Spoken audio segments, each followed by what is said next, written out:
Que Dieu soit béni abondamment. On est pris pour la parole de Dieu. Amen. Amen. On va, si vous voulez bien, se lever ensemble et on va lire dans les Écritures, dans 2 Timothée, chapitre 2. 2 Timothée, chapitre 2, et nous allons lire à partir du verset 14, la personne dont Dieu se sert. La personne, la sorte de personne que Dieu donc utilise. Alors, quelle sorte de personne notre Seigneur utilise-t-il? On va lire, si vous voulez bien, dans 2 Timothée, chapitre 2, verset 14. Rappelle ces choses en conjurant devant Dieu qu'on évite les disputes de mots qui ne servent qu'à la ruine de ceux qui écoutent. Et force-toi de te présenter devant Dieu comme un homme éprouvé, un ouvrier qui n'a point à rougir, qui dispense droitement la parole de la vérité. Évite les discours vains et profanes, car ceux qui les tiennent avanceront toujours plus dans l'impiété, et leur parole rongera comme la gangrène. De ce nombre sont Hyménée et Philette, qui se sont détournés de la vérité, disant que la résurrection est déjà arrivée. C'est-à-dire que l'enlèvement a déjà eu lieu, et qui renverse la foi de quelques-uns. Néanmoins, le solide fondation solide de Dieu reste debout avec ses paroles qui lui servent de sceau. Le Seigneur connaît ceux qui lui appartiennent. Et quiconque prononce le nom du Seigneur, qu'il s'éloigne de l'iniquité. Dans une grande maison, il n'y a pas seulement des vases d'or et d'argent, mais il y en a aussi de bois et de terre. Les uns sont des vases d'honneur, les autres sont d'un usage vil.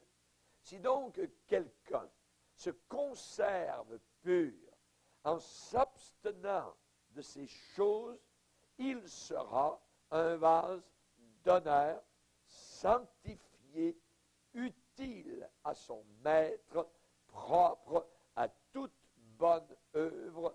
Amen. Seigneur, nous voulons te bénir et te glorifier pour ta sainte parole. Nous te demandons de loindre puissamment de l'onction du Saint-Esprit.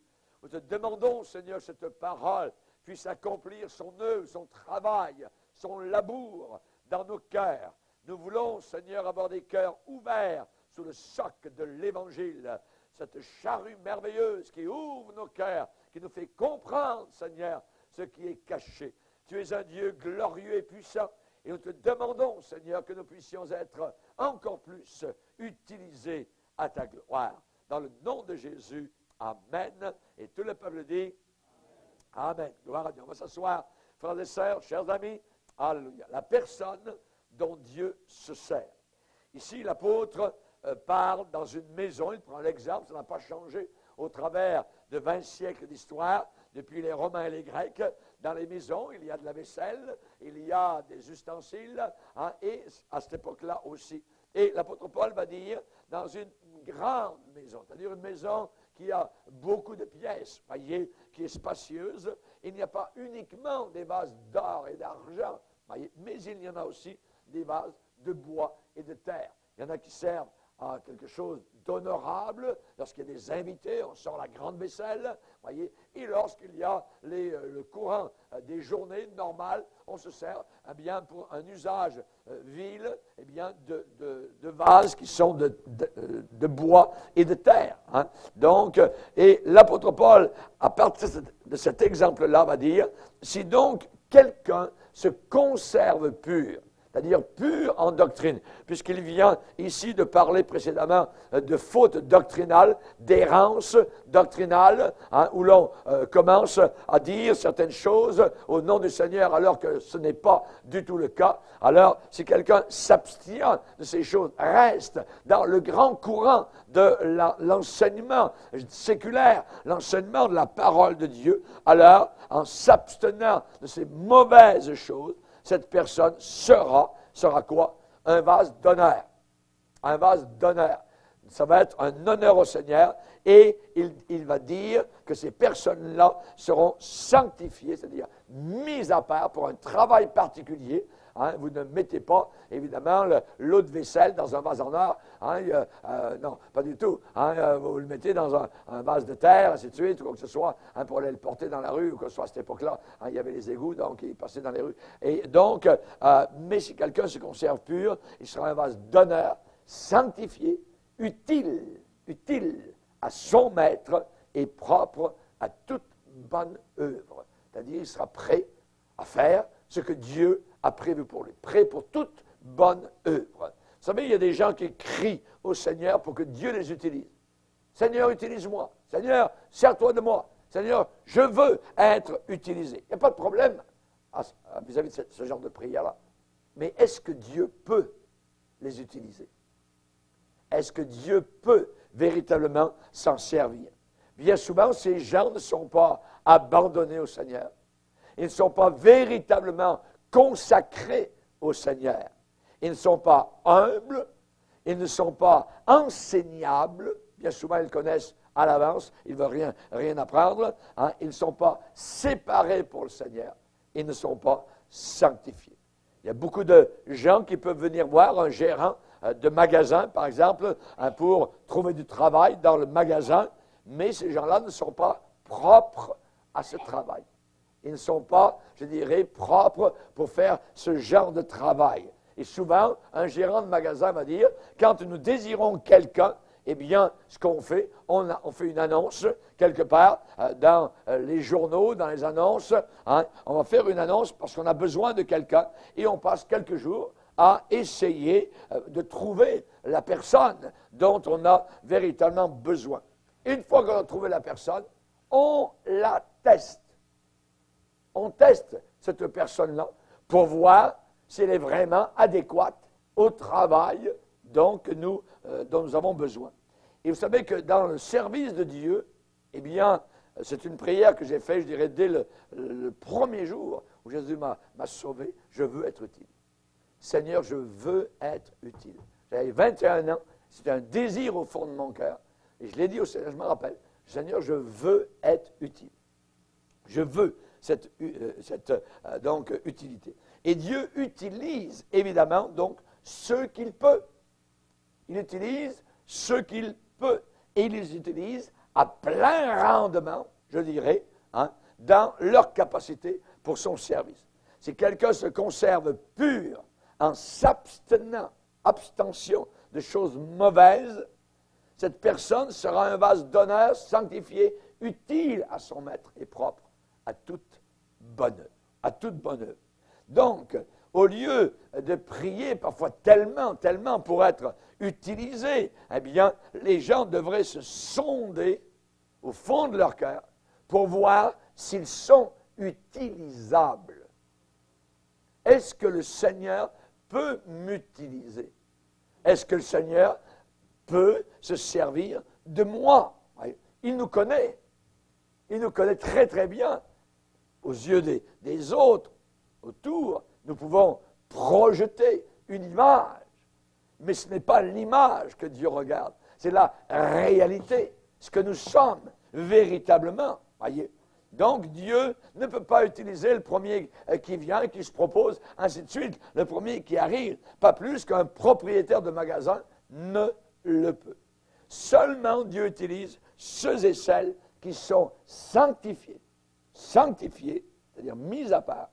Ces personnes seront utiles à leur maître et seront préparées, je dirais, pour la bonne œuvre, les bonnes œuvres que le Seigneur a préparées d'avance. Dieu veut des hommes et des femmes. Il est à leur recherche partout. Dieu veut, il cherche, voyez, et il doit parfois passer par-dessus, je dirais, des centaines de personnes avant d'en trouver une qui peut être utilisée et qui soit utilisable. Dieu a dit à une époque, je cherche un homme. Je cherche un homme qui accomplira toutes mes volontés. Et Dieu va dire, j'ai trouvé. Il dit, je cherche, j'ai trouvé. Il a cherché. Il a regardé, il a fouillé, hein, il est allé voir, évidemment, sur tout le pays d'Israël, du nord au sud, de l'est à l'ouest, hein, de Dan à Beersheba, hein, du Jourdain jusqu'à la Méditerranée. Il a regardé, je cherche, il a cherché. Et finalement, il a dit, j'ai trouvé, Eureka, j'ai trouvé David. David, un homme qui accomplira toutes mes volontés. Non pas que David ait été parfait, voyez, mais il était utilisable. Il avait un cœur pour Dieu, un cœur pour le Seigneur. Et j'aimerais vous dire, vous qui suivez nos cours, voyez, vous qui avez fini le cours de la première épître de Pierre, le prochain cours que nous aurons, c'est sur le cœur de l'homme. Le cœur de l'homme, c'est un cours merveilleux, que nous allons voir, nous allons sonder. Alors, il y a le cœur de l'homme avant son salut, ce qui arrive proche du salut, ce qui arrive au cœur de l'homme au salut, ce qui arrive après son salut, ce qui arrive quand il rétrograde, qu'il s'éloigne du Seigneur. Il y a toutes sortes, évidemment, donc, de phases dans lesquelles le cœur d'un homme peut se retrouver. Il peut avoir un cœur tendre, un homme peut avoir un cœur endurci, et ainsi de suite. Il y a toutes sortes de cœurs. Nous allons voir cela, ça va être un des cours les plus intéressants. Donc, nous allons commencer à partir de l'automne.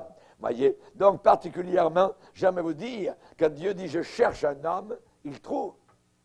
Certainement qu'il y a quelqu'un qui va correspondre aux besoins de l'époque, aux besoins, évidemment, du Seigneur.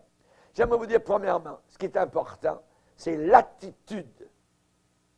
L'attitude et non pas l'aptitude. L'attitude de cœur est très importante et c'est ce que Dieu remarque.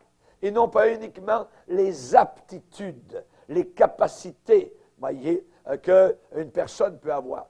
Dieu demande l'attitude de cœur. Il est dit que dans la Bible, dans 2 Chroniques 16, l'Éternel étend ses regards sur toute la terre, sur toute la surface du globe terrestre, pour soutenir, pour supporter fortement ceux dont le cœur est tout entier à lui. All out, complètement au Seigneur. Dieu cherche ce genre de personnes dont le cœur est tout entier. Et Dieu ne veut pas des cœurs à moitié, voyez. Il ne veut pas des cœurs divisés. Il veut des cœurs entiers, total, envers lui. C'est vrai que Dieu veut nous utiliser. Il va nous utiliser. Il est en train de nous utiliser. Il veut encore nous utiliser plus, évidemment, porter plus de fruits à la gloire du Seigneur. Mais avant de lui demander de nous utiliser, nous devons être sûrs et certains que notre cœur est tout entier à lui. Question, est-ce que mon cœur est tout entier au Seigneur? Sonde-moi, ô Dieu. Sonde-moi. Une sonde, ça va au fond. Quand nous étions dans la marine, voyez, régulièrement, on arrêtait le bateau en pleine mer, dans l'océan Pacifique, et là, on envoyait la sonde. On descendait la sonde, voyez, des centaines de mètres, pour avoir les températures donc, de l'eau à différents niveaux donc, du sous-sol marin. Et ensuite, on remontait la sonde. La sonde, elle va profond, voyez. Sonde-moi, ô Dieu. Sonde-moi, ô Dieu. Regarde si je suis sur une mauvaise voie et conduis-moi sur la voie de l'éternité. Sonde-moi, ô Dieu. Amen.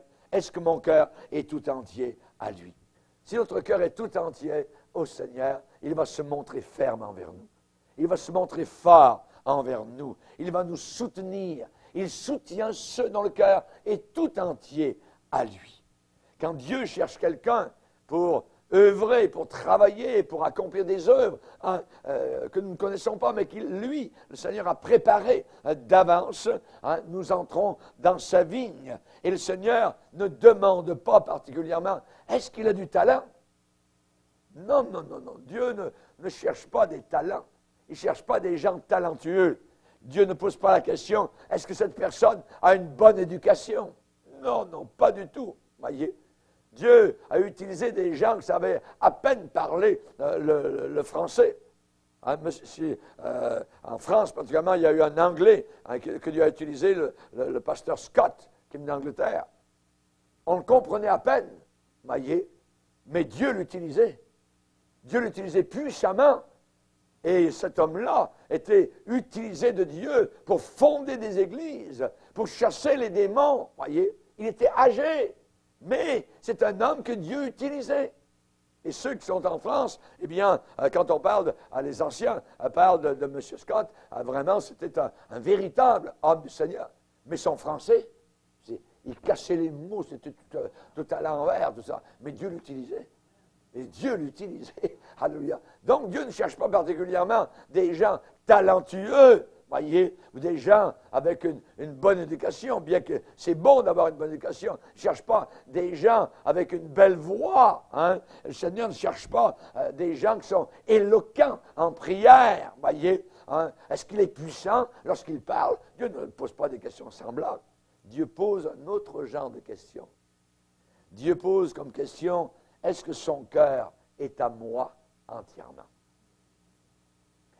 Dieu regarde au cœur. L'homme regarde à l'extérieur, à l'apparence. Dieu regarde au cœur.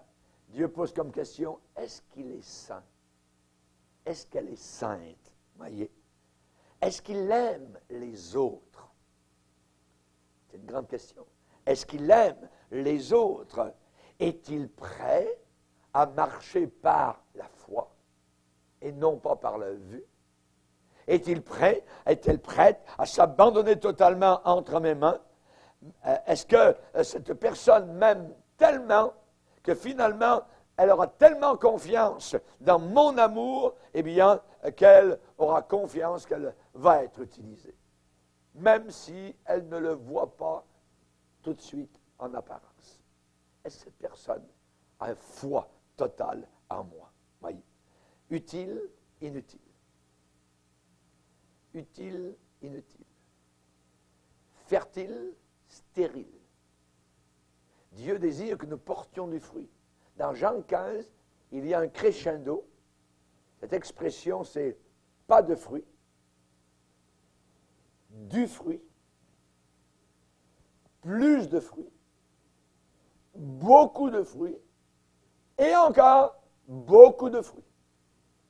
Il y a 5, je dirais, étapes particulière dans Jean chapitre 15. Ce qui veut dire que le Père désire que nous portions plus de fruits, beaucoup de fruits, à la gloire du Père. Nous ne voulons pas arriver au ciel un jour sans avoir rien du tout, sauvé, mais par la peau des dents, comme on dit, voyez, et juste sauvé. Nous voulons avoir des fruits, évidemment, des œuvres que Dieu a préparées d'avance. Hein, comme la Bible dit, heureux dès à présent les morts qui meurent dans le Seigneur. Oui, dit le Saint-Esprit, afin qu'ils se reposent de leurs œuvres, car leurs œuvres les suivent. Leurs œuvres les suivent. Amen. C'est-à-dire ce que nous aurons fait pour le Seigneur, pas des œuvres méritoires pour gagner le ciel. Non, non, des œuvres, une fois que nous sommes sauvés, Dieu a préparé des choses à faire ici et là pour lui. Et nous voulons arriver avec des œuvres là-haut dans la gloire pour glorifier notre Père qui est dans les cieux. Amen. Gloire au Seigneur. Lisez avec moi dans 2 Pierre. 2 Pierre, chapitre 1er, verset 5. Il est dit ici, à cause de cela même, faites tous vos efforts. Donc, ça demande de l'effort, ça demande un courage, ça demande de s'efforcer, hein, d'aller de l'avant. Hein, faites des efforts pour joindre, c'est-à-dire réunir, joindre à votre foi la vertu. Ensuite, de joindre à la vertu la science. La science dans la Bible, c'est connaissance de Dieu. Sagesse. De joindre à la science la tempérance, contrôle de soi, contrôle de la langue, contrôle de notre vie sexuelle, ainsi de suite. Toujours à l'intérieur des liens du mariage. De joindre à la tempérance la patience. De joindre à la patience la piété. De joindre à la piété l'amour fraternel, à l'amour fraternel la charité. Et regardez bien verset 8. Car si ces choses précitées, qu'on vient de dire, si ces choses sont en vous, et ils sont avec abondance, elles ne vous laisseront pas oisifs, ni stériles pour la connaissance de notre Seigneur Jésus-Christ. Mais celui en qui ces choses, les fameuses choses qu'on vient de citer, ces choses ne sont point, il est aveugle. Il a été éclairé, il a été sauvé, puis il peut redevenir aveugle. Il est aveugle. Il ne voit pas de loin. Il a mis en oubli la purification de ses anciens péchés. Donc, nous ne voulons pas évidemment tomber dans cette catégorie-là. Et on sait particulièrement donc que le Seigneur, quand il cherche quelqu'un, eh bien, il pose comme question, est-ce que cette personne va se fatiguer vite? Est-ce que cette personne va abandonner lorsque ça va être dur, lorsque l'ennemi va arriver, lorsqu'on va le calomnier, lorsqu'il va recevoir de la boue sur le visage, lorsqu'on va dire des mensonges à son sujet, hein? Est-ce que cette personne va dire, « Ah ben si c'est ça, moi j'abandonne tout ça, c'est trop, je ne peux pas le prendre, ainsi de suite. » Ah, Dieu cherche des vraies personnes qu'il peut utiliser, malgré ces choses qui peuvent arriver. Où le Seigneur va dire, est-ce que cette personne va lâcher, abandonner, quand je vais la corriger? Notre Seigneur nous châtie pour que nous portions plus de fruits. Il nous émonde, il nous parle, nous corrige. Voyez, est-ce que je vais accepter la correction du Seigneur? Est-ce que je vais accepter qu'il me châtie? Voyez, pour porter encore plus de fruits. Dieu se pose des questions semblables. Est-ce que cette personne étudie ma parole? Est-ce que cette personne est une personne qui est studieuse, qui aime ma parole, qui la médite jour et nuit? Ce sont ce genre de personnes-là que le Seigneur utilise. Quand nous étions en mission dans le Pacifique Sud, on les a vus parfois, ces Polynésiens, avec une chandelle, en train d'étudier la parole de Dieu à la nuit. Voyez, de lire, d'aimer la parole du Seigneur. Ils sont inconnus du monde entier. Mais là-bas, au fond de la terre, eh bien, ils aiment le Seigneur. Et certains sont utilisés puissamment par notre Sauveur Jésus-Christ. Amen. Aimer la parole de Dieu. Est-ce que cette personne étudie ma parole? Hein? Est-ce que cette personne médite ma parole, hein, pour que je puisse l'utiliser? Est-ce que cette personne, hein, s'il arrive un pépin, un problème, va crier comme Job, même s'il me frappe, j'espérerai encore en lui? Voyez le genre de personnes que Dieu utilise. Tous ceux que vous voyez utilisés selon le Seigneur dans le monde sont des hommes brisés. Sont des hommes brisés, mais utilisés de la part du Seigneur, qui restent dans la course, qui ne s'éloignent pas, qui ne vont pas ici et là. Ah ben c'est terminé le ministère, moi je m'en vais, c'est trop ceci, c'est trop cela. Ensuite, au bout de 3-4 ans, tout qu'on les revoit encore, ils ont repris un petit groupe quelque part. Non, c'est pas ça le ministère. On est appelé, on reste, on est comme le bœuf, on tire la charrue, hein, on va jusqu'au bout, là-bas du champ, et ensuite on revient, et on refait une heure, et ensuite on remonte, jusqu'à ce que notre vie sur la terre soit achevée. C'est ça, le travail avec le Seigneur. On ne recherche pas particulièrement des feelings, des sensations, des bébites, hein, ou des papillotes dans les yeux. Non, c'est pas ça. C'est pas ça du tout, vous comprenez ce que je veux dire? Voyez, c'est de marcher avec le Seigneur, de marcher par la foi, avec nos yeux là-bas au fond. Alors il y a déjà les lumières de la ville céleste qui nous éclairent. Alléluia. Merci Jésus. Merci Seigneur. Josué, que ce livre ne s'éloigne pas de toi. Médite-le jour et nuit. C'est alors que tu auras du succès dans tes entreprises. C'est alors que tu réussiras. Amen. Que ce livre ne s'éloigne pas de toi. Aujourd'hui, l'Église de Dieu connaît si peu le livre de Dieu. Voyez? Et c'est la raison pour laquelle un paquet de fausses doctrines peuvent entrer facilement. Les gens croient tout, sont crédules. Voyez? Ils croient tout ce qu'on leur dit. Ils ne vérifient pas dans les Écritures. Voyez? Nouvelle révélation, ceci, cela. C'est nouveau, on n'a pas besoin. Et ceux qui disent, ceux qui enseignent, Dieu va plus loin que sa parole. Rendez-vous compte? Ah oui? Pour expliquer un paquet de bébelles, vous voyez, qui est en train d'arriver. Dieu va plus loin que sa parole. Quand vous entendez ça, c'est complètement faux. Parce que Dieu n'ira jamais plus loin que sa parole. Vous voyez, malheur à celui qui ajoute à la parole de Dieu ou qui retranche à la parole de Dieu, parce que sa vie sera retranchée là-haut du paradis. On ne joue pas avec la parole du Seigneur. Hein, et les Mormons ils font ça, les sectes font ça, la science chrétienne fait ça, les adventistes font ça. Hein, ils ont tous quelqu'un, un bonhomme ou une bonne femme qui a été à leur tête. Ellen White pour les adventistes, hein, Joseph Smith pour les Mormons, ainsi de suite, un autre pour un tel. Il y a toujours un bonhomme quelque part, une bonne femme, pour avoir de nouvelles révélations, tout ça. Oui, la Bible c'est bien, mais il n'y a plus. Ouais, Dieu fait de nouvelles choses, ainsi de suite. Ouais. Ah non, non, non, non. C'est très dangereux. Voyez. Il faut faire très attention. Dieu utilise ceux qui restent à l'intérieur des paramètres de la parole de Dieu. Les 66 livres de la Bible sans la tordre. Paul a dit, nous ne tordons pas la parole de Dieu comme certains le font. Comme certains le font. Que ce livre reste ton livre de chevet.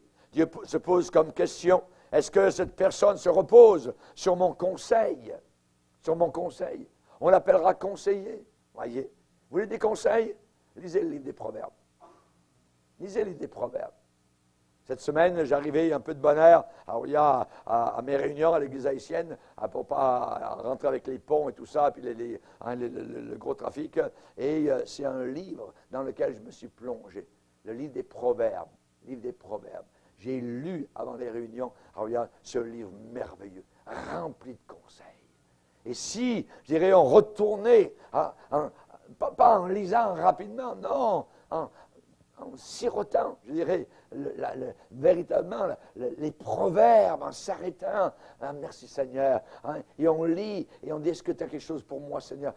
Il y aurait beaucoup de choses, évidemment, que nous éviterions, que nous ne ferions pas. Oui, c'est un livre de conseils, un livre merveilleux, et ces conseils sont vrais, sont justes, et ont fait leur preuve au travers des siècles. Heureux l'homme qui ne suit pas le conseil des méchants, mais qui trouve son plaisir dans la loi de l'Éternel, qui la médite jour et nuit. Dieu se pose comme question, est-ce que cette personne cherche toujours à être conduite par mon esprit, ou bien cette personne est-elle indépendante et têtue comme une mule? Voyez, jamais Dieu n'utilise des mules. Voyez. Il a utilisé un jour une ânesse pour parler à un prophète ou à un totalement dément qui partait dans la démence. Hein. Mais Dieu veut qu'on soit souple, qu'on écoute, qu'on soit attentif à ce qu'il est en train donc de nous dire. Et souvent dans la parole de Dieu, on a l'expression où Dieu va dire « Oh, si mon peuple m'écoutait! Oh, si mon peuple était attentif à ma voix! » Être attentif, ça veut dire qu'on écoute d'une autre manière que juste superficiellement. On écoute de façon attentive. Dieu va poser comme question, est-ce que c'est un homme qui veut plaire aux autres? Un homme qui vit pour son propre plaisir, ou est-il prêt à attendre sa récompense uniquement à la fin du sentier? Ou bien veut-il recevoir des récompenses de la part des hommes? L'apôtre Paul, pendant, je dirais, des années de sa vie, avait toujours cherché à plaire. N'oubliez pas que c'est un homme religieux. Les hommes religieux cherchent à plaire. Ce sont des gens qui veulent plaire toujours. Et c'est la raison pour laquelle ceux qui ont les plus grandes suites autour d'eux, ce sont des gens qui plaisent. Ils plaisent aux hommes. Et l'apôtre Paul a écrit aux Galates en disant, si je voulais encore, le mot encore est très important, plaire aux hommes, ça veut dire, j'ai essayé de leur plaire pendant des années, jusqu'à être capable, comme homme religieux, à tuer pour plaire. Voyez. Si je voulais encore plaire aux hommes, je ne serais pas un serviteur du Seigneur. Les véritables serviteurs du Seigneur ne plaisent pas aux hommes. Ils plaisent à Dieu, premièrement. Si ça leur plaît, merci Seigneur. Si ça leur déplaît, merci Seigneur quand même. Amen. Gloire au Seigneur. Donc, évidemment, Dieu se pose ce genre de questions-là. Prêche-t-il la parole quand il témoigne, quand il prêche, c'est un prédicateur? Est-ce que c'est la parole authentique qu'il est en train donc d'annoncer? En toute occasion, que l'occasion soit favorable ou non favorable, il faut que nous ayons toujours notre mot à dire, notre grain de sel, la Bible. Ah, toi avec ta Bible, ainsi de suite. Oui. Ah, oui, c'est notre vie. Christ est ma vie. La Bible est ma vie. Et je ne peux pas faire autrement. Maudit soit celui qui fait avec négligence l'œuvre du Seigneur. Il y a une malédiction sur ceux qui sont dans le service de Dieu et qui agissent de façon négligente, à la foutaise. Vous voyez, ça là, on ne peut pas, évidemment, être utilisé par le Seigneur si on agit comme cela. Une autre question que le Seigneur peut poser, est-il doux et humble de cœur? Est-il doux et humble de cœur? Jésus est doux et humble de cœur. Et quand Jésus trouve une telle personne, il va l'utiliser. Il va la placer sur son arc comme une flèche de délivrance et va l'envoyer, évidemment, là où il le désire. Et Jésus-Christ, à ce moment-là, cette personne va devenir tellement unie ensemble, je dirais même amis ensemble, eh bien, il y aura un tel amour, une telle sympathie, confiance réciproque, qu'ils deviendront les deux travailleurs ensemble. D'un côté, sous le joug, Jésus, et de l'autre côté, ce chrétien ou cette chrétienne, sur le même joug, qui tire la charrue de l'Évangile. C'est merveilleux. Prenez mon joug sur vous. Recevez mes instructions. Amen. Gloire à Dieu. Le Seigneur travaillait avec eux et confirmait. Qu'est-ce que Dieu confirme? La parole. La parole. Quand vous avez des bonhommes à la fin des temps, des faux prophètes qui viennent devant des foules, hein, ils ouvrent un verset de la Bible, ils ferment la Bible, et ensuite ils racontent toutes leurs histoires pendant 1 heure, ainsi de suite, et ensuite ils amènent les gens en avant, les faire tomber par terre, ainsi de suite, des miracles à bric-à-brac, non vérifiables, ainsi de suite. Voyez, vous avez affaire à un faux prophète. Vous avez affaire à un faux prophète parce que Dieu confirme sa parole. L'homme de Dieu est un prédicateur de la parole. De la parole. Ces prédications ouvrent le chemin et Dieu confirme cette parole par des signes, par des miracles, par des prodiges, pour dire, hey, ce qui a été dit, c'est la vérité. Le salut qui a été prêché, c'est ça qui est vrai. Donc c'est, je dirais, le Seigneur qui fait la promotion de son message par de véritables miracles donc, que le Seigneur fait. Donc l'attitude vaut mieux que l'aptitude. Comprenez? Amen. La deuxième chose, quelle sorte de personnes Dieu utilise? Des personnes pleinement abandonnées. Et ces personnes seront pleinement utilisées. Un jour, il y a un homme, alors c'était au départ d'un navire en Angleterre, et il y a un homme de Dieu qui raccompagnait D.L. Moody sur le bateau pour le ramener aux États-Unis. Et cet homme a dit une phrase à D.L. Moody. Monsieur Moody, le monde n'a pas encore vu ce que Dieu peut faire avec un homme totalement abandonné entre les mains de Dieu. Au revoir. Et le bateau est parti. Et D.L. Moody, dans son journal, de dire, tout le long du voyage, cette phrase me revenait totalement. Quand je suis arrivé à New York, cette phrase était là, sur le quai à New York.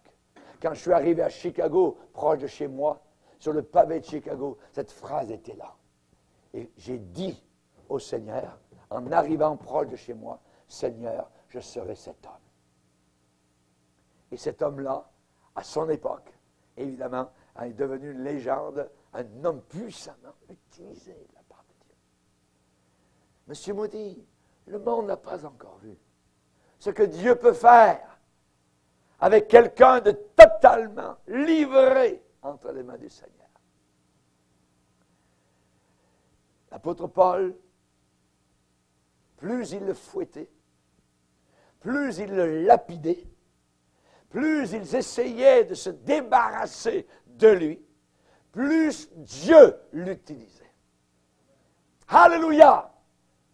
Il a dit, je ne fais de ma vie aucun cas, pourvu que j'accomplisse le ministère que Dieu m'a accordé, que je finisse, que j'achève, que j'aille jusqu'au bout, voyez, du ministère que Dieu m'a donné. Je ne fais aucun cas de ma vie. Ma vie, m'en fous complètement. Voyez. Et dans Apocalypse 12, il est dit qu'ils n'ont pas aimé leur vie jusqu'à avoir peur de la mort. Ils n'ont pas aimé leur vie jusqu'à avoir peur de mourir. Peur de mourir, c'est l'arrivée au ciel, c'est la gloire. Alléluia, les anges, les archanges, les frères et les sœurs du Québec qu'on a connus des années, ils seront là, ils nous attendent là-haut dans la gloire éternelle. Amen, on n'a pas encore de mourir. Chers amis, à la fin, qu'est-ce qu'ils ont fait de l'apôtre Paul? Ils l'ont jeté en prison. Et Paul a déclaré d'une foi inébranlable, indéfectible, je souffre jusqu'à être lié comme un malfaiteur, mais la parole de Dieu n'est pas liée. Moi, je suis lié, mais la parole de Dieu n'est pas emprisonnée. Paul déclarait la parole de Dieu, et ni les démons, ni les hommes ne pouvaient l'enchaîner, cette parole. Cette parole perçait littéralement au travers des murs de la prison et volait littéralement par-dessus les mers et les continents. La parole de Dieu n'est pas liée, n'est pas emprisonnée. Si je plaisais encore aux hommes, je ne serais pas un serviteur de Dieu. Est-ce la faveur des hommes que je recherche ou celle de Dieu? Ou celle de Dieu. Amen. Cherchons la faveur du Seigneur. Au travers de tous les siècles, la bonne nouvelle de l'Évangile a été apportée. Et dans ces derniers temps, je veux croire que le Seigneur a encore des gens qui vont se réveiller par milliers, par millions autour de la terre. Que Dieu va leur donner une chance de venir au pied de la croix, se repentir. Au travers de tous les siècles, la bonne nouvelle de l'Évangile a été apportée. Elle a renversé des royaumes. Elle a renversé les puissants du diable. Elle a apporté partout la lumière, le réconfort, la consolation, le salut dans des cœurs qui étaient pécheurs, dans des gens qui étaient perdus, qui étaient totalement troublés. La puissance de l'Évangile, c'est la seule puissance qui peut véritablement apporter une consolation à nos pays. La puissante parole de Dieu. Et l'apôtre Paul était un porte-parole. Il portait la parole de Dieu. Et les puissantes paroles de l'apôtre Paul et ses œuvres, eh bien, portent encore aujourd'hui, un fruit formidable. Un fruit formidable. Même après que ses ennemis pensaient en avoir fini avec lui, eh bien, il parle encore, quoique mort. Alléluia. Le chrétien authentique parle encore, même après sa mort. Gloire au Seigneur. Nous avons sur les émissions de radio des pasteurs qui sont morts, et on les a enregistrés dans le temps de leur vie, et ils continuent à prêcher.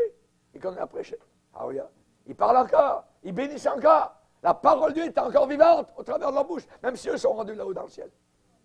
Merci Seigneur. Alléluia. Depuis le temps, évidemment, où ils ont coupé la tête à l'apôtre Paul, son utilité a beaucoup grandi, évidemment. Heureux dès à présent, les morts qui meurent dans le Seigneur. Oui, dit le Saint-Esprit, afin qu'ils se reposent de leurs œuvres, car leurs œuvres et leurs travaux les suivent. Quelle surprise pour l'apôtre Paul, au jour du jugement, de recevoir tous les trésors qu'il a amassés, évidemment, dans le ciel. L'héritage éternel qui lui a été préparé. Jésus a bien dit, amassez-vous, non pas des trésors sur la terre, mais des trésors là-haut, dans le ciel. Il n'y a pas de voleur. À la fin de sa vie, Paul a dit, j'ai combattu le bon combat, j'ai achevé la course, j'ai gardé la foi. Désormais, la couronne de justice m'est réservée. Merci Seigneur. L'apôtre, c'est le Seigneur qui a parlé à Daniel dans l'Ancien Testament. Il lui a dit, et toi, marche vers ta fin.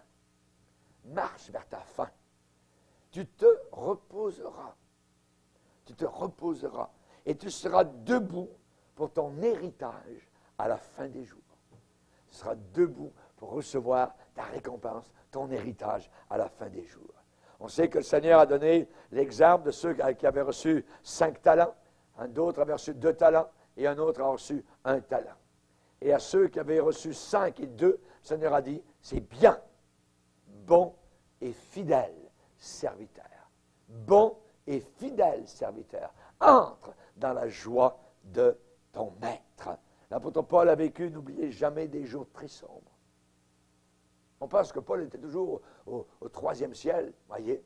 Il a vécu des jours difficiles.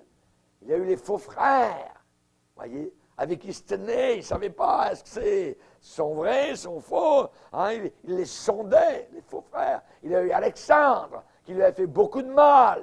Et il a écrit à Timothée, attention, méfie-toi d'Alexandre, il m'a fait beaucoup de mal. Le Seigneur lui rendra selon ses œuvres. On sait que Paul a beaucoup souffert de ces gens-là. Paul a fait 3 fois naufrage. Imaginez, un seul, on lit dans la Bible, Acte 27, 28, ce naufrage terrible, donc, qui l'a amené à l'île de Malte. Mais il y a eu 3 naufrages. Ensuite, il y a eu des bandits, il était souvent en voyage, dans les jeûnes, il était, je dirais, attaqué par les brigands sur la route, ainsi de suite. Il a vécu toutes sortes donc de difficultés. Parfois, on voit l'apôtre Paul avec une auréole autour de la tête, puis lui, il était dans sa petite niche, puis tout ça, puis il n'y avait rien, jamais de la vie, c'était vraiment un combattant de première ligne, vous voyez. C'était vraiment quelqu'un qui subissait les assauts directs de l'ennemi. Et un jour, à Éphèse, les démons parlaient, et on dit, nous savons qui est Paul, mais toi, qui es-tu? Bing, bang, bang, vous voyez. Les gars, il y a un démon qui s'est jeté sur eux, vous voyez.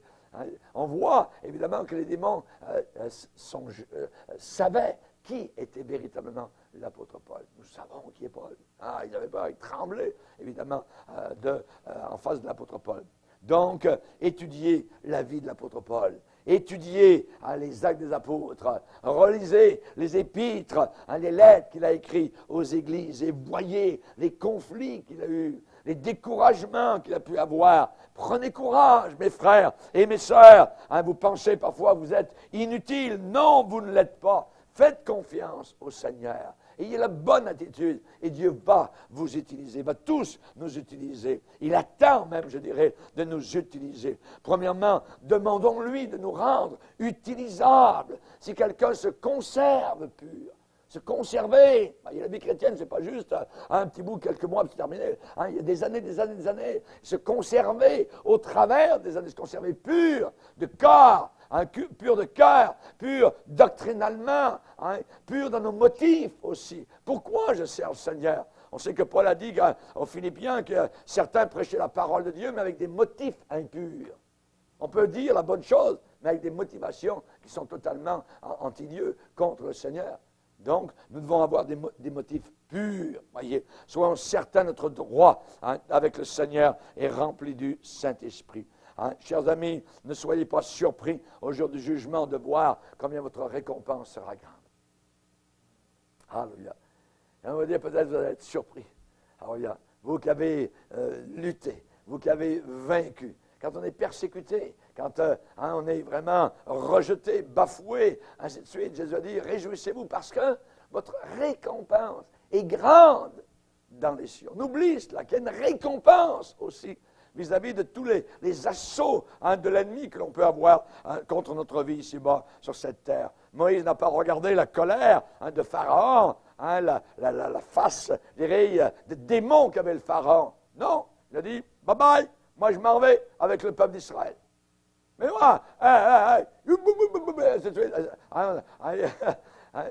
Moïse avait les regards sur la récompense. Il a quitté l'Égypte sans être effrayé de la colère de Pharaon, parce qu'il avait les yeux fixés sur la récompense. Amen. La récompense. Il y a une grande récompense, mes frères et sœurs, à suivre le Seigneur. Votre temps n'est pas perdu. Rappelez-vous que la moindre chose que vous faites pour le Seigneur, on va dire, voyons, Jésus un jour, il a lavé les pieds de ses apôtres. Il aurait pu s'en passer, hein? Non. Ce n'est pas quelque chose, je dirais, ça peut nous paraître à nos yeux quelque chose de vraiment insignifiant. Non. Si le Maître a fait des choses semblables, eh bien, nous aussi, il y a des choses que le Seigneur a préparées d'avance pour que nous puissions les faire. On sait qu'à la fin de sa vie, le prophète Ésaïe a regardé, il a fait le calcul de tout ce qu'il avait accompli pour le Seigneur, depuis le jour où il l'avait appelé au ministère. Il a dit, eh bien, j'ai dit en moi-même, c'est en vain que j'ai travaillé. C'est pour rien. Il n'y a pas de résultat. Il arrivait à la fin de sa vie, tout le peuple était rétrograde, ne voulait rien savoir du Seigneur, et il dit, résultat, toc, toc, plus ceci, j'arrive à 0. J'ai travaillé en vain. Vous voyez, j'ai travaillé en vain. C'est en vain que j'ai travaillé. C'est pour le vide et le néant que j'ai consumé ma force. Ça ne servait à rien. Mais, M-A-I-S, mais mon droit est auprès de l'Éternel et ma récompense auprès de mon Dieu. Ma récompense est auprès de mon Dieu. Et parfois, si vous regardez votre vie, vous dites, voyons, ça ne servait à rien, ça a été totalement inutile, j'ai essayé ceci, j'ai cela, j'ai essayé d'être bon, puis on est méchant avec moi, ou j'ai essayé de parler de toi, Seigneur, je ne veux rien savoir, mon claquet les portes en pleine face, ainsi de suite. Hein. Tout a été enregistré. Tout a été enregistré. Il y a un frère qui passe durant ses vacances à des prospectus, voyez, et il y a un prospectus, c'est marqué, votre vie est enregistrée. Bravo. Votre vie est enregistrée. Ça, c'est pour évidemment les païens, pour qu'ils puissent venir à Jésus-Christ. Mais nous, les chrétiens aussi, notre vie est enregistrée. Tout est enregistré. Nos peines, nos misères, même nos larmes, toutes sont comptées, nous dit la parole du Seigneur. Et nous aurons une récompense. On va dire, mais Seigneur, non, ça n'a pas de sens, c'est trop, voyez. Ah! Grande est votre récompense dans les cieux. Soyons fidèles, ne lâchons pas. Amen. La personne dont Dieu se sert, l'attitude.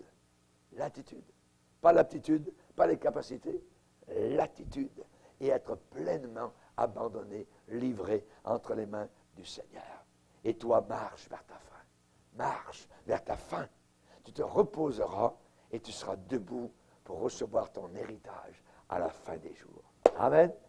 Alléluia. Seigneur, nous te bénissons et nous te glorifions pour ta merveilleuse parole. Merci pour l'encouragement que tu nous accordes et nous prions particulièrement de bénir tes enfants.